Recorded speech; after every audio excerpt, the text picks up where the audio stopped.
Pois bem, meus irmãos, como vocês já entenderam, nessas quartas-feiras de fevereiro e março, nós propusemos aqui na Igreja Batista em Araçás, aqui na Ibara, falar sobre a liberdade em Cristo. E nós vamos continuar com esse tema, continuar avançando nesse tema, continuar conversando nesse tema, falando dessa tal liberdade. Porque quando você vai nas pesquisas na internet, se você se sentir à vontade e perguntar o que é liberdade, você vai perceber que você vai ter algumas respostas: liberdade de negar, liberdade de aceitar, liberdade religiosa, liberdade econômica, liberdade política.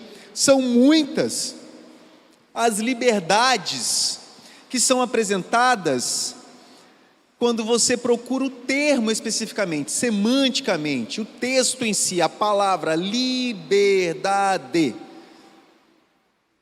Mas de que liberdade então nós estamos falando? De fato, a Bíblia trata de muitas liberdades. Muitas liberdades. E nós estamos, claro, tratando da liberdade conforme os textos bíblicos eles vão avançando. E hoje me veio uma pergunta, me veio um questionamento, a partir de um texto, que diz, nesse texto eu refleti e falei: será que eu sou livre, se eu posso escolher a forma com que eu vou morrer? Se eu estou no corredor da morte, e por algum motivo, não sei, fé, e eu sou questionado: você prefere morrer enforcado, prefere morrer na guilhotina ou prefere fuzilamento? Eu fiz uma escolha livre? Será que eu fui livre? Eu vou te dar a escolha. Vou deixar você escolher a sua última refeição. Será que isso é liberdade? Eu estou falando de liberdade? Eu pude escolher como morrer no corredor da morte, mesmo que eu não quisesse morrer naquele dia. Eu pude escolher qual seria a minha última refeição, mas alguém decidiu que eu iria morrer aquele dia, e alguém decidiu que aquela seria a minha última refeição. Então vem cá, o que é liberdade? Eu fiz uma escolha livre?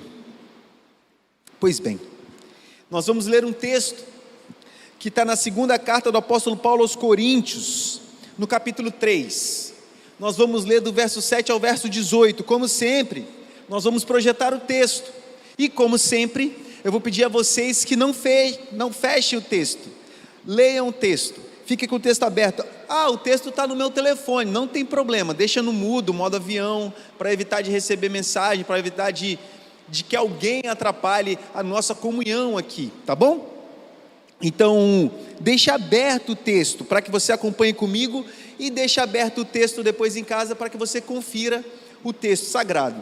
Na Nova Versão Internacional, o texto é narrado da seguinte maneira: o ministério que trouxe a morte foi gravado com letras em pedras, mas esse ministério veio com tal glória que os israelitas não podiam fixar os olhos na face de Moisés por causa do resplendor de seu rosto, ainda que desvanecentemente. Não será o ministério do Espírito ainda muito mais glorioso? Se era glorioso o ministério que trouxe condenação, quanto mais glorioso será o ministério que produz justiça. Pois o que outrora foi glorioso, agora não tem glória, em comparação com a glória insuperável. E se o que estava desvanecendo se manifestou com glória, quanto maior será a glória que permanece. Portanto, visto que temos tal esperança, mostramos muita confiança. Não somos como Moisés, que coloca um véu sobre a face para que os israelitas não contemplassem o resplendor que se desvanecia. Na verdade, as mentes deles se fecharam, pois até hoje o mesmo véu permanece quando é lida a antiga aliança. Não foi retirado, porque é somente em Cristo que ele é removido. De fato, até o dia de hoje, quando Moisés é lido, um véu cobre seus corações. Mas quando alguém se converte ao Senhor, o véu é retirado. Ora, o Senhor é o Espírito, e onde o Espírito do Senhor, e onde está o Espírito do Senhor, ali há liberdade.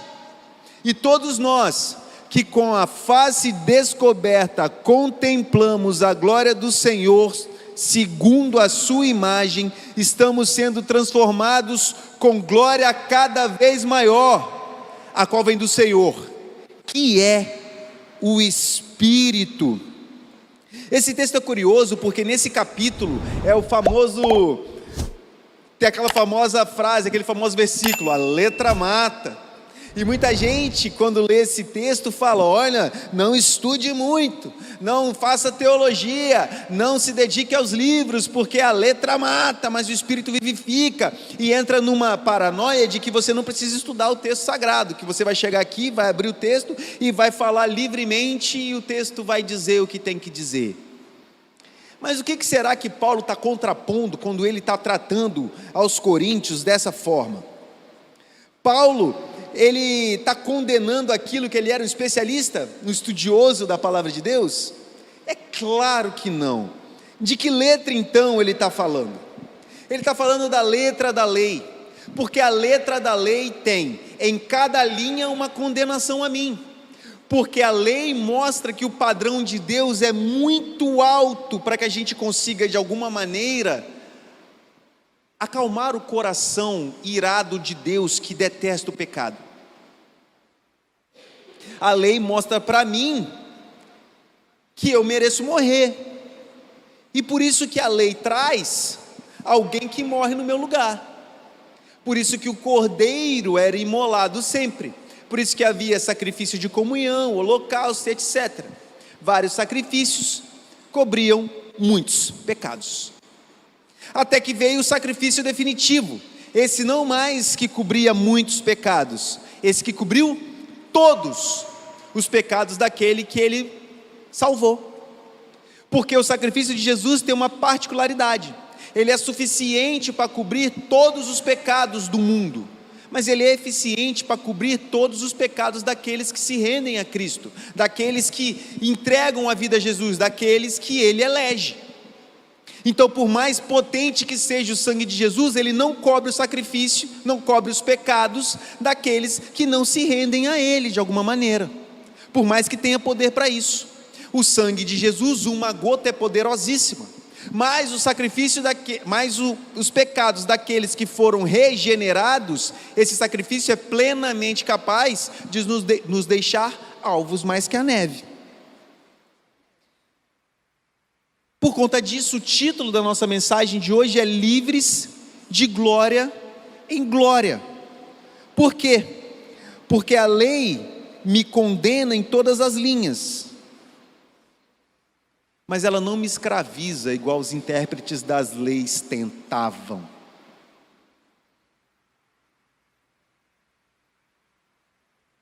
E a gente aprende uma coisa importante logo nos primeiros versos que nós lemos aqui no capítulo 3, que o ministério do Espírito é glorioso. Quando Moisés encontrou Deus no Sinai, foi algo absurdo. O monte fumegava, e não era um vulcão. O poder de Deus estava ali, na frente dos israelitas, a ponto de uma comunidade de milhões tremer.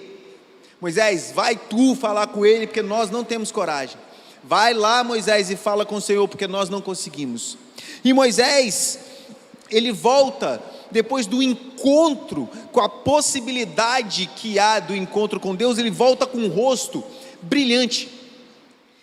E o rosto brilhante de Moisés o impacto que ele teve com Deus foi uma coisa absurda. Só que esse brilho foi sumindo, e Moisés coloca um véu no rosto. Esse desvanecer do brilho fez com que Moisés não deixasse que a multidão permitisse ver que o rosto dele deixou de brilhar.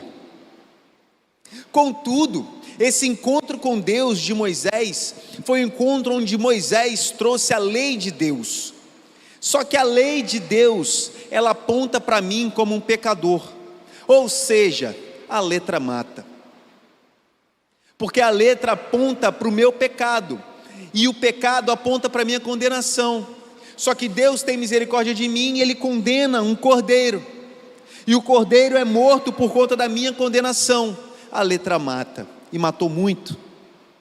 Muito sangue escorreu, muito sangue foi passado nas pontas, muito sangue foi aspergido, muito sangue foi derramado de cordeiros no Antigo Testamento por conta dos pecados da comunidade.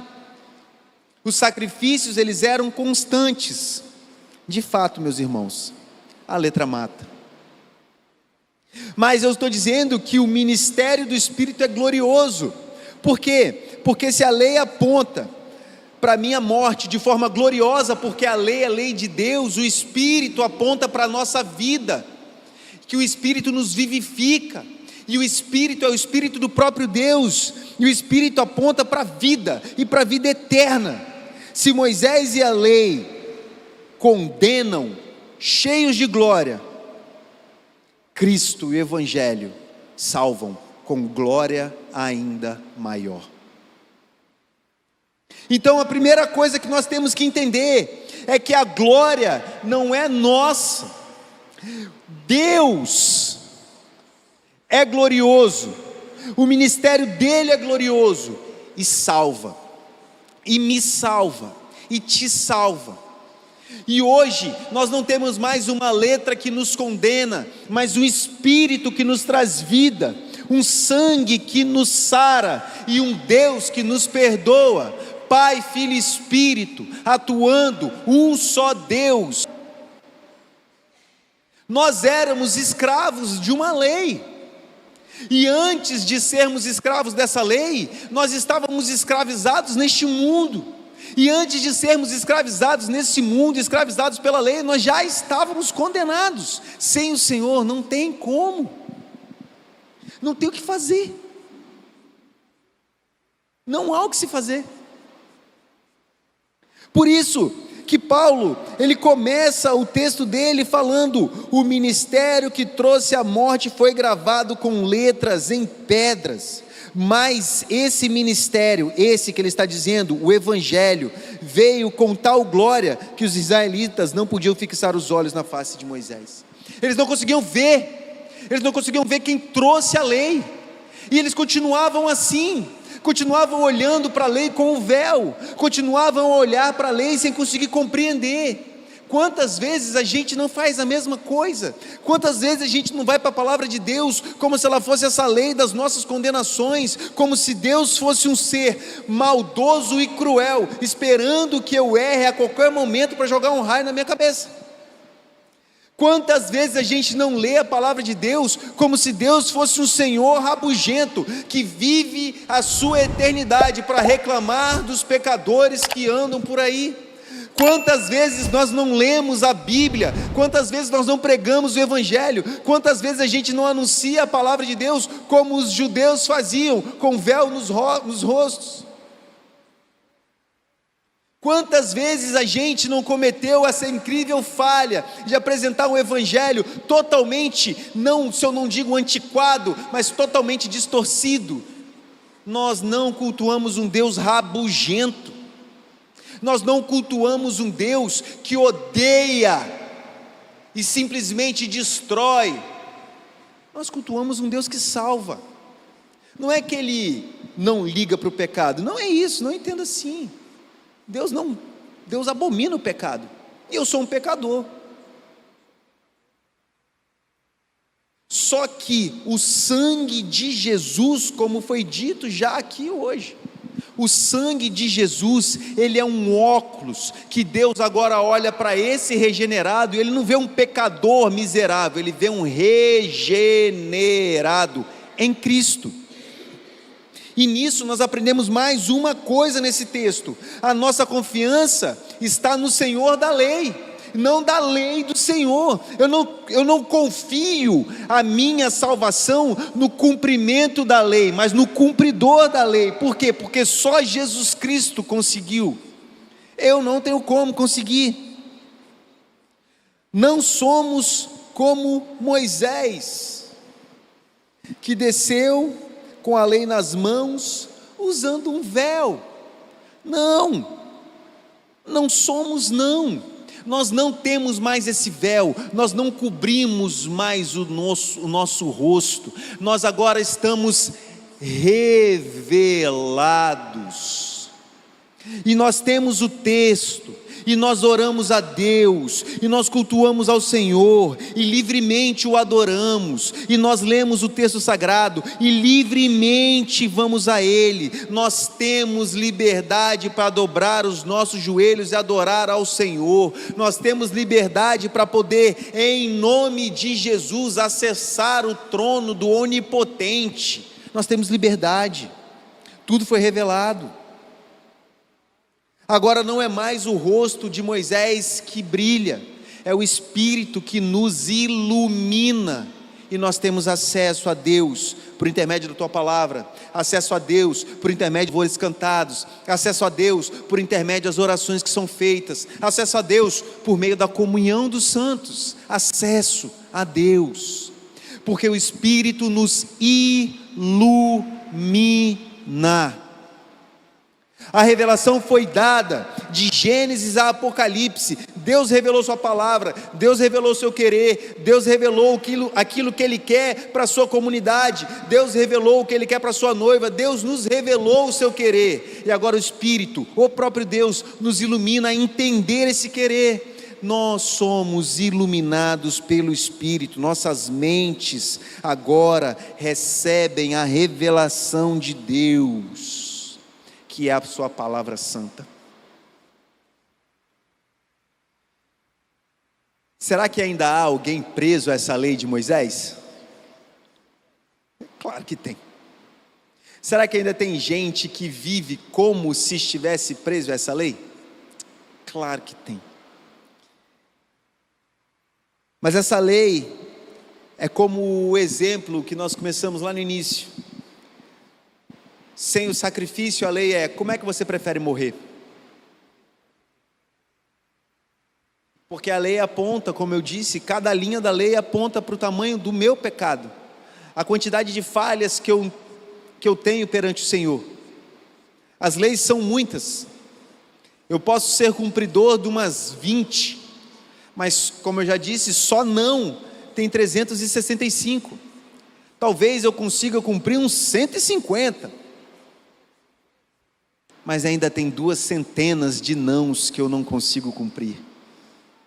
Eu estou num saldo devedor e muito alto. Mas o Espírito do Senhor nos livrou dessa amarra. O Espírito do Senhor nos livrou desse cativeiro chamado condenação certa. O Espírito de Deus, o próprio Deus, nos livrou disso e revelou a nós a tua mensagem, teu querer. Hoje nosso acesso é direto a Deus, pelo sangue de Jesus e sangue do Cordeiro. Hoje, aquele cidadão facilmente condenável foi salvo, não por uma graça que é barata, uma graça que é entregue de qualquer maneira, e uma graça que é jogada aos porcos. Não, uma graça que custou um sacrifício divino, um sangue eterno e uma cruz com o peso da minha iniquidade. Então a graça, ela é cara, mas ela foi paga. A graça foi cara para o Senhor, mas nós não podemos barateá-la. Nós não podemos transformar essa graça, a preciosa graça, que maravilhosa graça é a graça de Jesus. Nós não podemos baratear a graça, porque como ela já foi paga, então eu vou fazer o que eu quiser com ela. Não, eu valorizo a graça, eu valorizo essa imensidão chamada graça, eu valorizo essa doçura chamada graça, eu valorizo o sangue de Jesus. A graça custou a morte de Deus, a graça custou um absurdo, e eu valorizo a graça, e eu preciso valorizar a graça, e a minha liberdade está em valorizar a graça do nosso Senhor Jesus Cristo, que foi por mim, foi por você, foi para te salvar. O sangue de Jesus te salvou, não é porque você merece ser salvo, é pelo amor do eterno Deus, que é unânime, A Trindade Santa se amou eternamente. Pai, Filho e Espírito se amando numa dança de amor e família eterna. Esse Deus poderoso e maravilhoso, de amor eterno, decidiu em sua glória que despejaria amor a uma humanidade de pecado, e essa graça desse amor que é eterno, nesse Deus maravilhoso que é trino, foi despejada em você. E o que você vai fazer com isso? Viver de qualquer maneira? Viver como que se a graça fosse o troco do pão, gastar tudo de bala. O que você vai fazer com essa maravilhosa graça?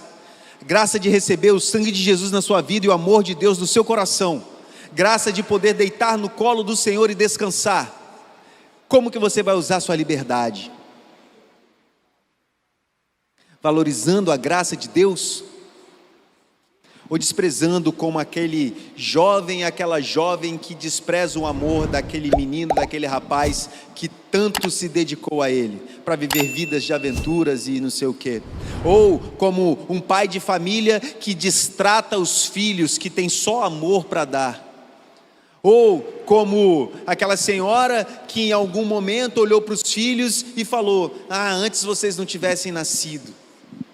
Como que você vai ter trato com esse amor eterno despejado na sua vida? Como que você vai usar essa liberdade? Como que você vai usar a iluminação do Espírito de Deus para acessar o próprio Deus? Lembre-se que o Espírito é o Senhor, Deus da liberdade. Olha esse texto, meus irmãos. Vocês repararam nisso no verso 17? Eu vou ler mais uma vez. Ora, o Senhor é o Espírito. É o Espírito. Um dos textos mais claros na Bíblia que apontam para a divindade do Espírito Santo. Um dos textos mais diretos que apontam que o Espírito Santo é Deus. E não um enviado, criado ou sei lá o quê. O Espírito é o Senhor, Deus da liberdade. E que liberdade é essa?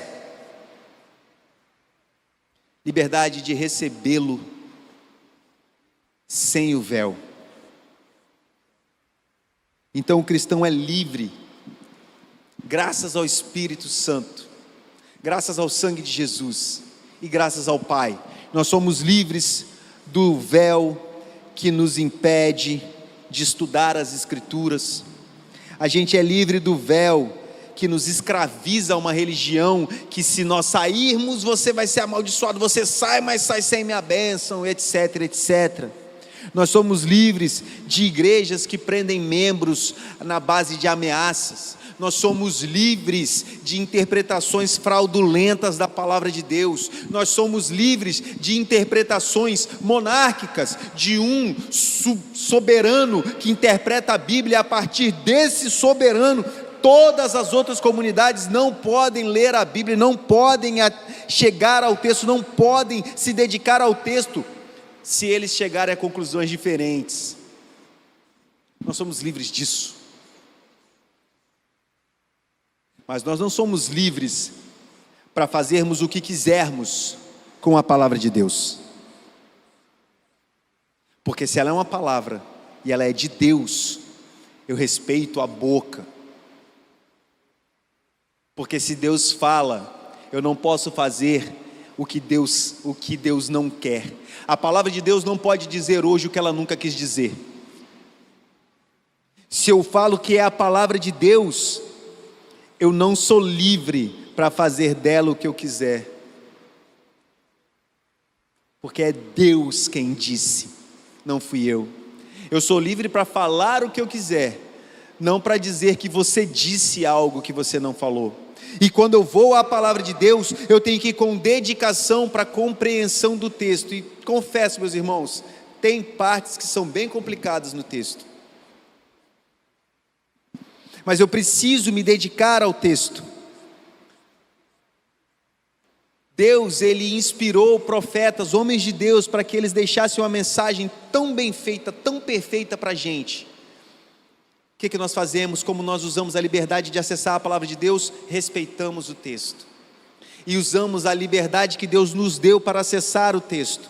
Usamos a liberdade que Deus nos deu para estudar o texto. E talvez chegar numa conclusão diferente da minha aqui. Ué, por que não? Qual o problema? Nenhum. Nós não vamos defender heresias, mas um ponto de vista ou outro, temos nossas discordâncias, somos livres. Deus permitiu que isso acontecesse. Por isso que a igreja de Roma era diferente da igreja de Corinto, que era diferente da igreja de Éfeso, que era diferente da Galácia, que era diferente de Tessalônica, que era diferente de Colosso, que era diferente dos Hebreus, que era diferente das 7 igrejas lá de Apocalipse, que era diferente da igreja que Timóteo era pastor, que era diferente da igreja que Filemão era membro, que era diferente da igreja que Tito comandava, que era diferente da igreja que os apóstolos se reuniam em Atos capítulo 5, que era a sinagoga, que era diferente da igreja que Paulo falou e Eutico caiu de uma janela e morreu, e depois Paulo ressuscitou. As igrejas, elas são sim diferentes, e nós temos sim interpretações diferentes em textos que são secundários. Nós temos liberdade para discordar, nós não temos liberdade para defender aquilo que a Bíblia não diz. Essa liberdade nós não temos. Nós somos livres então para desfrutar a glória do Senhor, graças a Jesus Cristo, por intermédio da iluminação do Espírito Santo. O que isso significa então? Eu concluo dizendo que somos livres de glória em glória. Nós somos livres para contemplar o Senhor, e isso é maravilhoso. Nós podemos imaginar aquele grande dia, nosso Senhor vindo com poder e grande glória, e a gente desesperado. Eu não sei como é que vai ser não sei se estaremos vivos nesse grande dia. Eu gostaria, não sei se estaremos vivos nesse grande dia. Eu não sei qual que vai ser a minha reação se um dia eu olhar para cima e eu vir o meu Senhor voltar. Eu não sei como é que vai ser a minha reação. Eu sei que vai ser uma reação livre. Eu não sei se eu vou ajoelhar, eu não sei se eu vou cair durinho no chão desmaiado, eu não sei se Deus vai precisar me ressuscitar, porque pode ser que a emoção me mate. Eu não sei. Eu sei que eu gostaria muito de estar vivo e ver o meu Senhor voltar, mas também fico satisfeito de ressuscitar quando o meu Senhor voltar. Eu sei que eu vou presenciar essa glória de maneira extrema, a glória da presença de Deus. Mas por ora, meus irmãos, eu experimento a glória do Senhor aqui com vocês. Eu experimento a glória do Senhor na imagem de Cristo que eu vejo em vocês. Eu experimento a glória de Deus na nossa reunião, na reunião dos santos. Eu experimento a glória de Deus na nossa comunhão. Eu experimento a glória de Deus com a minha família. Eu experimento a glória de Deus quando nós estamos nas ruas e quando nós agimos como Cristo. Eu experimento a glória de Deus toda vez que Deus me usa para poder falar dele para alguém ou para poder ajudar o próximo. Eu experimento a glória de Deus em muitos momentos da nossa vida livre. Mas um dia, essa nossa vida livre vai se tornar eterna, e nós estaremos com aquele que é a glória, aquele que derramou o seu sangue. Presenciaremos Deus, e talvez essa seja a nossa maior liberdade, a plenitude de Deus revelada, explícita para a gente, não apenas nas Escrituras. A gente é livre para ser escravos de Cristo, que meu crescimento intelectual aconteça, mesmo que Deus me faça crescer de glória em glória. A gente, quanto mais próximo de Cristo, mais de joelhos a gente fica. Quanto mais perto de Jesus, mais nós nos agachamos. Quanto mais perto da cruz, mais o nosso rosto está em terra, porque é assim que é o cristão. O cristão, quanto mais próximo à cruz, mais humilhado ele está. E quem está pronto para ser humilhado? Quem quer estar bem próximo à cruz? Quem quer que o sangue pingue na sua própria cabeça? Quanto mais próximo da cruz, mais livre eu sou de tudo que tem no mundo. Quanto mais próximo à cruz, mais eu não consigo olhar no rosto de Jesus, mais eu olho para o chão, mais eu vejo o sangue escorrendo, mais eu me humilho, mais eu reconheço o meu lugar, de glória em glória, porque no fim nós somos abençoados pela glória do Senhor, que é Pai, que é Filho e que é Espírito Santo. Vamos orar, meus irmãos, e vamos agradecer a Deus por essa liberdade em Cristo, liberdade de se humilhar perante a cruz, liberdade de poder acessar a mensagem do Evangelho, liberdade de poder orar a Deus, liberdade de poder chegar na frente de um Deus tão grande e falar: Pai, acesso à tua presença, no nome do teu Filho, por intermédio do teu Espírito. Senhor, lemos a tua palavra, Pai, pedimos a tua misericórdia, para que ela fale aos nossos corações.